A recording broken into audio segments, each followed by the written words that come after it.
No estuvo. Ah, no estuviste, estuvo. es verdad. No estaba. Estuve en el No 2001. estaba. Por eso no la ganamos. Claro. ¿Te das cuenta? Por eso no la ganamos. Vamos a saludar a un emblema, a una institución, a un histórico de Gimnasia, el gran capitán de los últimos años, al negro Diego Romero, que está acá con nosotros y es un placer. Dieguito, ¿cómo va?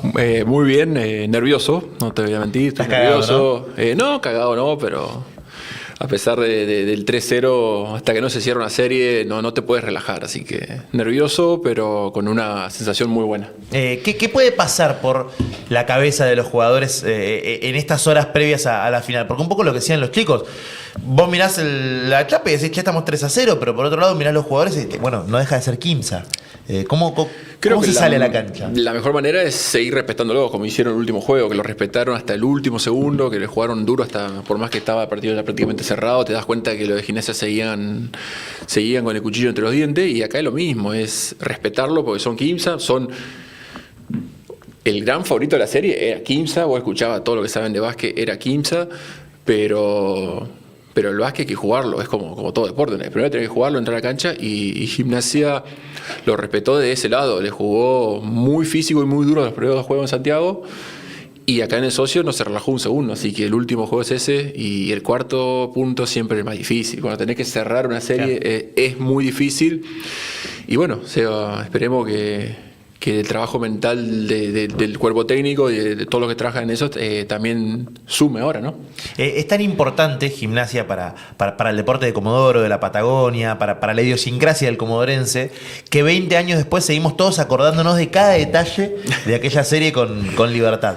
¿Cómo la viviste vos? Que para vos fue muy especial por un montón de factores más allá del de salir campeón con la camiseta del equipo de la ciudad. Yo caí parado, digo. Claro. Siempre digo lo mismo, caí parado. O sea, hicieron todo el trabajo y al final en Sunchale no se pudo cerrar un partido que tenían bastante dominado, me acuerdo, por la radio, escucharlo, que estaba bastante controlado. Ese día habían puesto una pantalla gigante en los Socios. Sí. Éramos un montón en la tribuna, era una ilusión increíble también. Era la ilusión de todos, o sea, de todos, desde que Gimnasia había subido a la liga, ganarla. Y era momento, y tampoco era favorito en esa final. El favorito era Libertad de Sunchale, tenía la ventaja, tenía jugadores de primer nivel. Pero ese Gimnasia, igual que este Gimnasia, era un equipo, por sobre de estrellas y jugadores de renombre, porque acá creo que una vez más llega un equipo a una final contra un muy buen equipo de Quimsa, pero con figuras. Si vos decís cuáles son las figuras de la liga, enseguida nombrás a Brandon Robinson entre las top 5. Sí.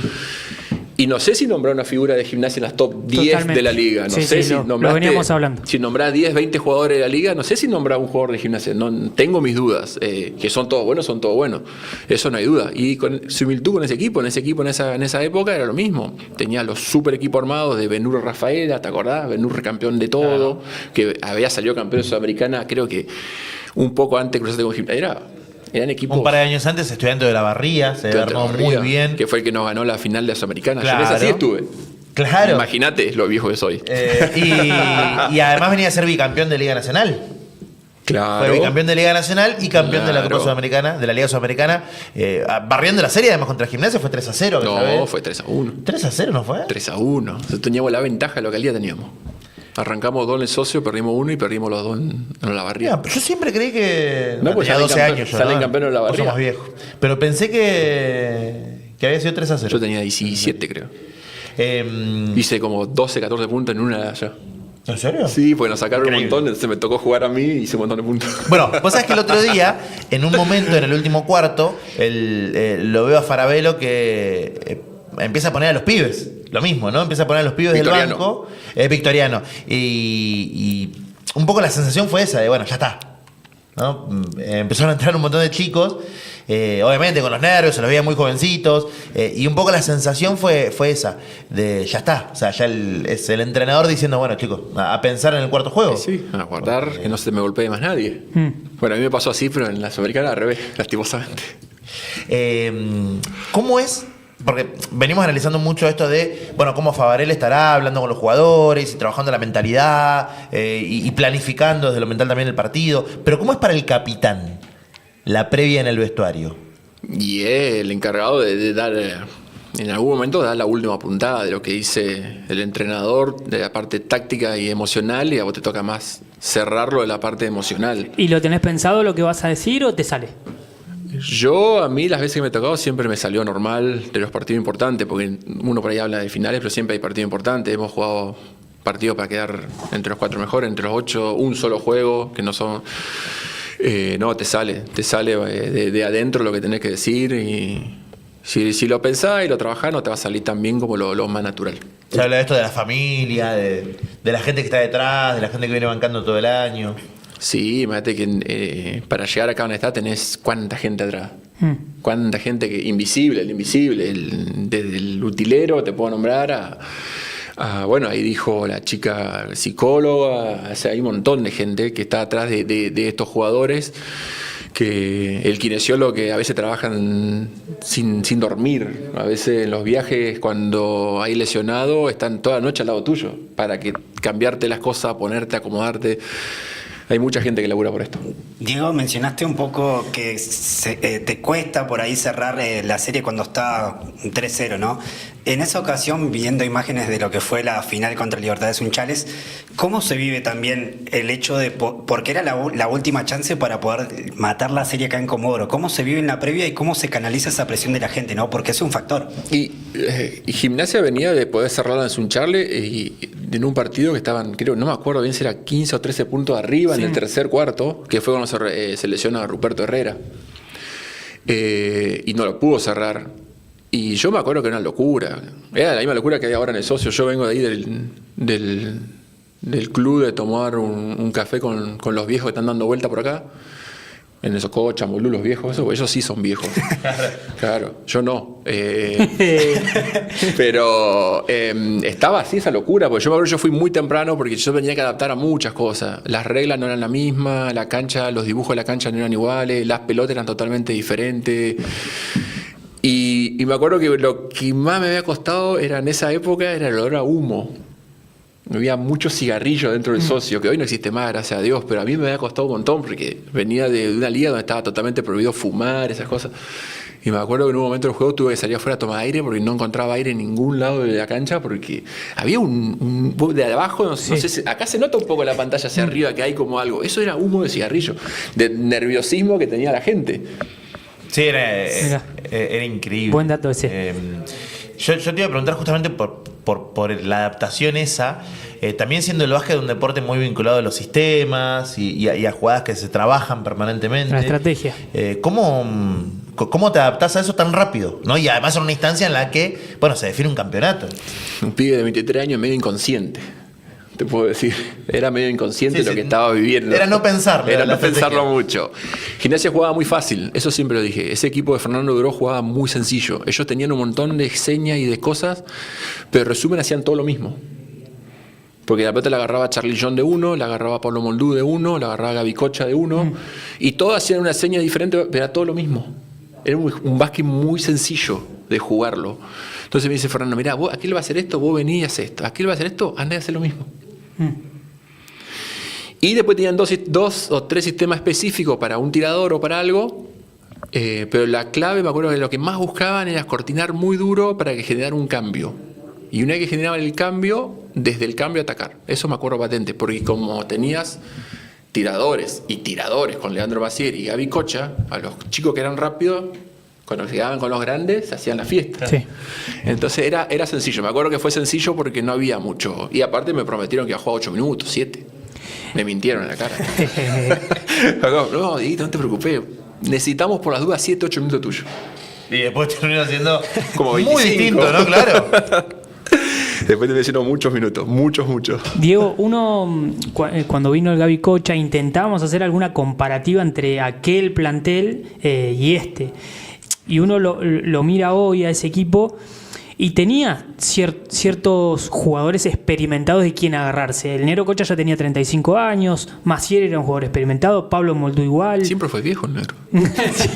siempre tuvo 40 años el Negro. Cuando hacía inferior en Federación Deportiva, ya era el viejo del equipo. Es el prototipo de jugador. Y no pasa eso con este equipo. No pasa por eso es la sorpresa de la Liga Nacional, pero lograron en muy poco tiempo jugar un básquet espectacular. Hoy, cierro con esto, hoy leía, lo comentaba hace un ratito, un resumen que hizo el Huevo Sánchez sobre Gimnasia y Esgrima y la sorpresa que fue para él ver un equipo que juegue al básquet que está jugando.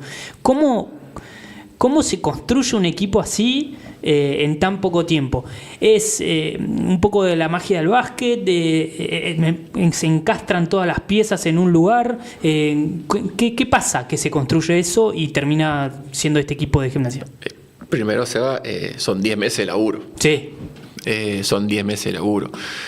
Después vos tenés soldados, el equipo tiene soldados. Tenés el jugador defensivo del año, que si hace 0 puntos, sigue corriendo como si fuese que está haciendo 30. Entonces, eso ya te da una palta. Ese era el Ruperto Herrera de este otro Gimnasia. Ruperto hacía 0 puntos, tenía 10 rebotes y había crucificado 20 personas en las cortinas. Entonces, todos tiraban solo. Brian hace ese trabajo. Es el tipo silencioso, el que por ahí no deslumbra y por ahí si le dan la pelota media incómoda se le va a escapar porque no deslumbra con la pelota en la mano. Pero el tipo eso no lo limita a que atrás no sea el mejor de todos. Entonces tenés soldado y después tenés soldado. Lo que sorprende sobre todo es la personalidad de los más chicos. O sea, Gimnasia está acá por Dato, Chacón y Rivero, pibes de 21, 20. Eso es lo que más sorprende a toda la liga, supongo yo, porque vos los ves jugar con una personalidad. El otro día a Dato lo pusieron a prueba acá en el socio y le pasaron por atrás las primeras 3 cortinas y le clavó 2 triples. Y le tiró el tercero, como debe ser. Eso en chicos de esa edad no pasa en una final. En chicos de esa edad, y viste, ven el aro y por ahí tiran el primero, pero no, él le tiró 3 seguidos de una. Con Chacón hicieron lo mismo y también entonces eso. Aparte las pide todas, Sí. Martínez. Claro, Siempre la quiere subir esa es la gran diferencia que yo veo, que está apuntalado en los chicos y los grandes tienen que acompañarlos porque los chicos resuelven. Creo que Rivero está jugando una serie extraordinaria porque con él cambia el juego, porque él entró muy bien el otro día cuando lo sacan a Carabalí. Entró muy bien. porque él tiene Se comió la cancha el último cuarto. él tiene la lectura de qué está pasando antes de recibir el balón. Muchos se sorprende porque creo que fue en el juego 1, no me acuerdo cuál, hizo 5 asistencias. Pero como Kim se atrapa los pick and roll, las caídas quedan libres, pero vienen en la ayuda de los costados y ella sabe que viene. Entonces, antes de agarrar el balón, ella ya está pasando a la esquina y Gimnasia, me acuerdo que el juego 1 sí fue que fue 7-7 en triple, 4-4 Chacón y 3-3 Fue Grun. 4-4, claro. En el primer cuarto, pero eran tiros cómodos, pero lo mismo, Kimsa los pone a prueba a los más chicos y los más chicos están respondiendo. Entonces creo que la gran diferencia es esa, que acá era liderado por el negro, por Pablo, que ya venía a tener una gran temporada. En el 2001 había sido jugador revelación de la liga y se fue a Europa. Massieri ya con trayectoria. Massieri la pelota no le pesaba nunca, porque le daba la pelota y el 3 triples iba a meter. Y de 8, 9, 10 metros, ya era un adelantado al básquet moderno. Paco Festa venía atrás, tenía otro base experimentado, o sea, Ruperto era experimentado, era un equipo al revés. Charlie Jones era. Totalmente. Charlie Jones era experimentado, de otra categoría. de otra además, categoría. ¿no? Entonces es al revés de este. Pero en las similitudes tenés soldados. En lo de equipo y soldados. Y vos para salir campeón necesitas soldados, que yo creo que es lo que le faltó hasta este momento a Kimsa. Tipos que se olviden que el juego pasa por hacer puntos, sino que se dediquen a defender un poco más. Y que no me escuchen esto, que sigan igual. ¿Qué increíble la diferencia entre... nosotros que por ahí hablamos de esto sin haber pisado una cancha profesionalmente en nuestra vida, ni cerca, y lo que pasa dentro del plantel, ¿no? Porque el otro día, por ejemplo, el Negro Cocha nos contaba, nosotros hablamos mucho de lo mental y de cómo se trabaja en la cabeza de los jugadores. Analizamos un montón de cosas. Y el Negro Cocha nos contaba el otro día de aquel partido que pierden con Libertad, que esperaban que duró al otro día, los mate a todos en el entrenamiento. Y el loco dijo: chicos, prepárense, el que quiera tirar un poquito al aro tire, pero en 20 minutos tenemos un asado. Y cómo esa situación descomprimió todo el ánimo del plantel para el resto de la final. Un detalle que nosotros analizamos un montón de cosas que pueden pasar y en realidad están en esas pequeñas cositas a veces. Pero muchas cosas. Yo no estoy porque no estoy en el plantel, pero estoy seguro que el cambio de chip, no solo en la llegada de Carabalí y de Horton, que le cambia la cara al equipo, también habrá hecho un día, habrá dicho, bueno, loco, basta de entrenar, vamos a descomprimir, vamos a comer un asado. Nico Casaranguida también tenía cuando era entrenador, tenía esa moda. Una vez estábamos de mala racha y armó un entrenamiento en Radatili con mate y factura. Cuando nosotros pensábamos que nos iban a acribillar en Radatili, que nos había llevado hasta allá para correr y no sé qué más, y charlamos una mañana de mate y factura y Espectacular. y después metimos creo que 6-7 partidos seguidos. Claro, son detalles que en el análisis del que no le tocó, como a nosotros, se nos escapan por ahí, pero son cositas que terminan cambiando la historia de un campeonato. Y que construyen equipo. El Gimnasia campeón había arrancado igual que este Gimnasia, mal. Sí. Habían llegado a puesto 13. Había arrancado mal, me acuerdo. Y cambió 1 o 2 jugadores, se acomodaron y después había pasado ya a un nivel muy alto que yo creo si hubiese estado Tortor hasta el final, hubiese sido más fácil. Todo estaba en otro nivel igual. Pero bueno, imagínate que la caída de un jugador tan importante como había sido, creo que era Damon el nombre, no lastimó. Terminó sin lastimar el equipo siguió funcionando, porque habían logrado tanta química y era tan sencillo jugarlo. Me acuerdo que yo llegué y decía, no puede ser que estemos a punto de salir campeón jugando tan sencillo. O sea, si vos esperás más ciencia, como decís vos esperás más ciencia. Claro. ¿Qué información me va a dar? ¿Viste, Fernando? Cuando yo llegué así, eran 4 cosas que había que hacer. Era el Coco Basile de Boca. Claro. Diego, ¿pudiste hablar con algunos de los jugadores que están en este actual plantel? No. Solo crucé palabra con Sapo un par de veces, pero no. No llegué a jugar con ninguno de este actual plantel. Marco llegó cuando yo me iba. O sea, Al más final que, no sos tan joven. más que A Cosolito lo enfrentaste. lo enfrenté. Sí, lo dejamos afuera del Super 4 de Córdoba. Tuvimos roces normales de juego. Amenazas. Cosas normales. Cosas normales. Pero cuando son esos momentos en los partidos en los que hay que tomar decisiones importantes, ¿qué pasa con el ruido de la gente alrededor? Creo que tenemos una llamada, me parece, ¿no? A ver si lo tenemos al otro negro. Me parece que sí, ¿no? Lo voy a saludar otro. Hola, No necesita hola. demasiada presentación. Hola. Bueno, Creo que la voz se la vas a conocer. Hola, ¿Cómo Hola. andamos? ¿cómo andan?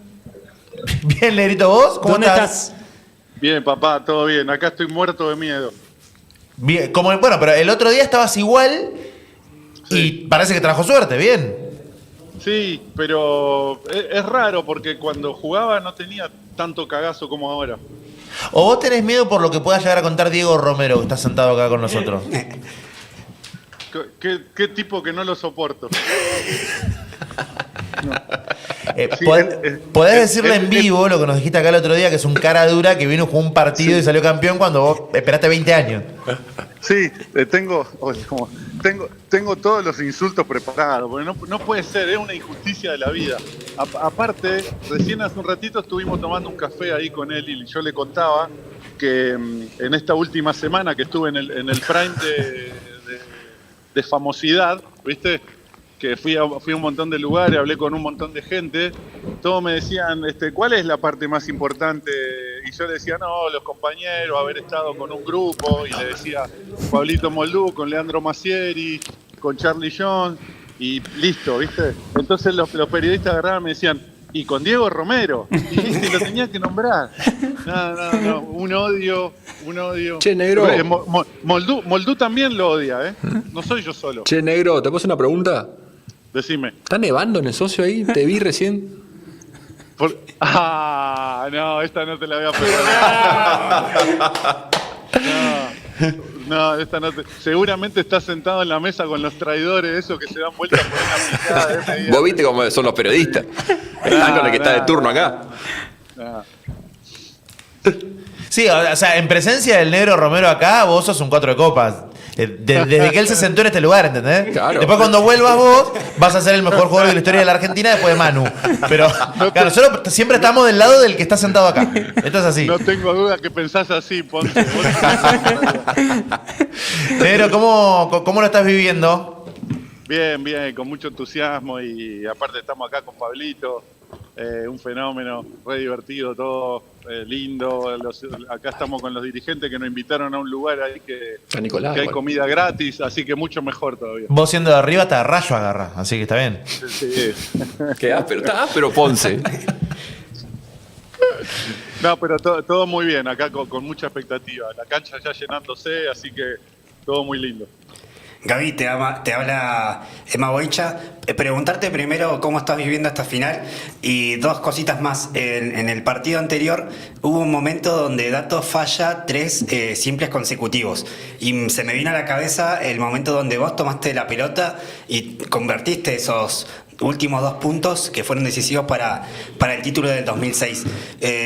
Contanos exactamente cómo es esa presión de poder tirar ante un socios colmado, lleno. ¿Y cómo se hace, no, para convivir con eso, no? Bueno, calculo que todos lo viven de distinta manera. Las comparaciones siempre son odiosas, pero bueno, si vamos a comparar esos tiros libres, los tiros libres de Martignano con los míos, están en otro contexto. Sí. El pibe tiene 21 años, yo era un viejo choto. Vos tenías tenía mucha 15 años más. experiencia. Sí. Claro, entonces hay un montón de cosas que juegan.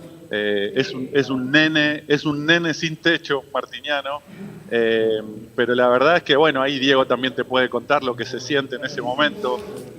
Lo peor que te pueden hacer es lo que generalmente hace la gente, que es hacer...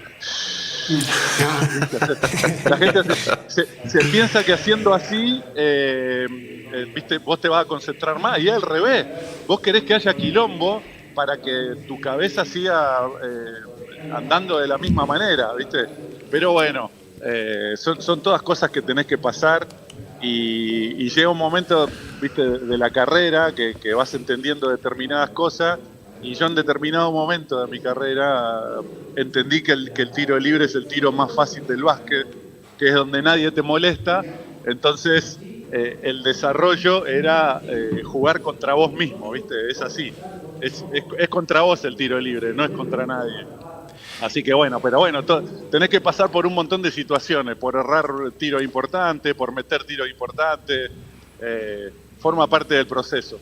Gaby, en básquetbol sabemos que el hecho de una camiseta retirada, colgada del techo de un estadio, marca lo que ha sido ese jugador para la historia de un club. Vos sos uno y el otro está al lado tuyo, que es el señor Pablo Moldú. Sí, ¿Lo tenés ahí para que lo saludemos o está lejos? Se escapó, Se fue. ¿Huyó? Se fue. No, pero no porque quisiera, sino porque acá nos están pidiendo de todos lados que vayamos a un lado, que vayamos al otro. Y andaba por acá recién y lo perdí. Decirle que no se preocupe, que es streaming, pero que él no va a salir en la imagen, porque claro, nosotros estamos viendo los videos de 2006 donde tenía un gran pelo Pablo Moldú. Buen pelo tenía. Había un gran pelo ahí. Sí. Y hoy, bueno, la realidad es otra, La pero decirle que no lo vemos. Que no se preocupe. Ahora la dibuja con gorra. Pero escúchame, ahí les paso el teléfono y llámenlo directamente a él. Yo Dale. le hago una seña y así lo sacan al aire. Dale. Ahora lo vamos a llamar. Negrito, ¿qué recuerdo tenés? Recién hablábamos con Diego de cómo le tocó a él, ¿no?, meterse en el plantel que estaba jugando la final y de repente en 2-3 días empezar a entender de los sistemas y de cómo jugaban. Decía Diego, era un equipo que jugaba muy simple. ¿Cómo te acordás vos de la aparición de Diego en aquel equipo y en el plantel en el medio de la final? ¿Qué te acordás de aquello? No, lo único que me acuerdo que fue una bendición. Una bendición que nos mandaron era...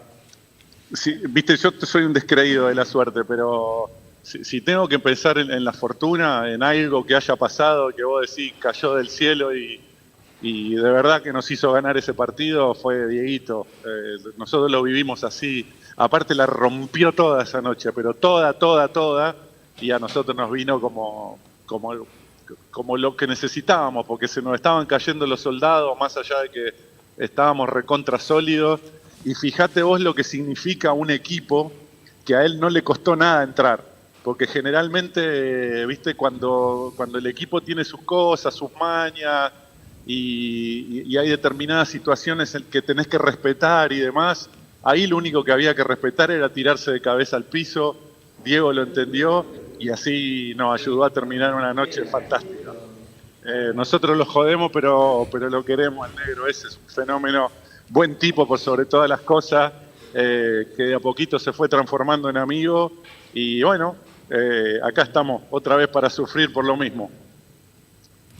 Gaby, ¿cómo pensás que es la charla a esta altura de la noche en el vestuario? La veo como algo simple. La veo como algo simple. Si el entrenador ve un poco lo que estamos viendo todos, el foco tiene que estar en dar la energía que tiene este equipo durante 2 horas y media. No mucho más que eso. Puede haber algún detalle táctico que te salve, que te ayude, pero el tema energía no la van a poder equiparar. Si Gimnasia juega al nivel energético que lo viene haciendo, entonces me imagino una charla simple, enfocada puntualmente a que la actitud sea alta. Negrito, nada, el placer de siempre. Podemos decir que fuiste cábala el otro día porque viniste antes del juego 3, te tuvimos antes del juego 4, esperemos que continúe entonces la racha. Abrazo grande y nada, sos un amigo de la casa siempre. Gracias, papá, pero me estás comparando con Romero porque somos negros, pero yo soy mucho más lindo. ¿Quién crees que es el negro más importante de la historia de Gimnasia? ¿Yo? Saludos, ¿sos loco? Hay preguntas que no se hacen, ¿viste, negro? Lo va a poner. No, pero y nadie discutió eso. ¿Lo va a poner a Romero a competirme en eso? Dejate de joder, Ponce. Dale. Gaby, gracias. Abrazo grande, amigo. Chao, papá. Chao. Bueno, ahí estaba el negro Cocha. Tenía que estar también, sí, ¿no? Tenía que estar. Dieguito, nos vamos a ir al móvil nosotros. Yo no sé si Dieguito se queda un rato más. Si lo libramos para que vaya a la cancha. No sé si está Dani conectado todavía. Creo que nos vamos a conectar ahí con el móvil. Mirá, Facu. Y claro, mira, hay que sortear esta. Esta se la mandó a hacer él. No, es un hijo de puta.